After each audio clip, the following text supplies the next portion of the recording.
पर कब कैसे आया वो दिल से खुश फुस क्या फर्म। আখির সেই সারপ্রাইজ অপেক্ষার অবসান ঘটে গেল। রূপাঞ্জলির লুক নিয়ে এবার হাজির হয়েছে আখি। মাশাআল্লাহ, আখি কিন্তু তার এই সারপ্রাইজ দিয়ে আবারও সোশ্যাল মিডিয়াকে তাক লাগিয়ে जाने से तेरे भीग जाने से धड़कना दिल का देखो तेरे पास आने से। সোশ্যাল মিডিয়াতে আখির এই রূপাঞ্জেল লুক এক কথায় অসাধারণ। অনেকে তো আখির এই নতুন রূপাঞ্জেলের লুককে বিশ্বাসই করতে পারছে না। রূপাঞ্জেল লুকে আখিকে যে এতটা সুন্দর লাগবে আসলেই এটা অবিশ্বাস্য।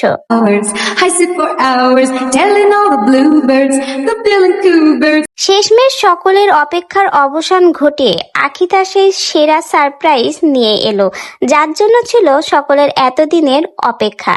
আখি রূপাঞ্জলির লুক দেখে সকলকে আসলেই তাক লাগিয়ে দিল।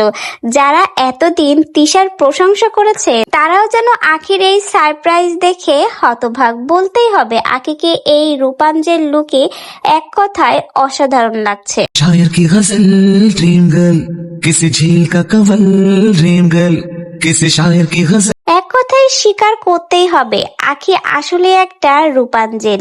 রূপাঞ্জেলের থেকে কোনো অংশে আখিকে এখানে কম লাগছে না, মনে হচ্ছে আস্ত একটা পুতুল। আখিকে এই রূপাঞ্জেল লুকে আপনি দেখে কি চিনতে পেরেছেন এটা সে আখি?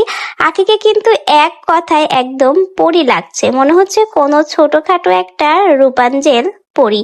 তো ভিউয়ার্স, আপনাদের সকলের কাছে আখির এই রূপাঞ্জেল লুকটা কেমন লাগলো অবশ্যই কিন্তু কমেন্ট বক্সে জানিয়ে যেতে ভুলবেন না, এবং আখির অন্য সকল লুকের থেকে এই লুকটা আপনার কাছে কতটা ভালো লেগেছে সেটাও কমেন্ট বক্সে জানিয়ে যাবেন।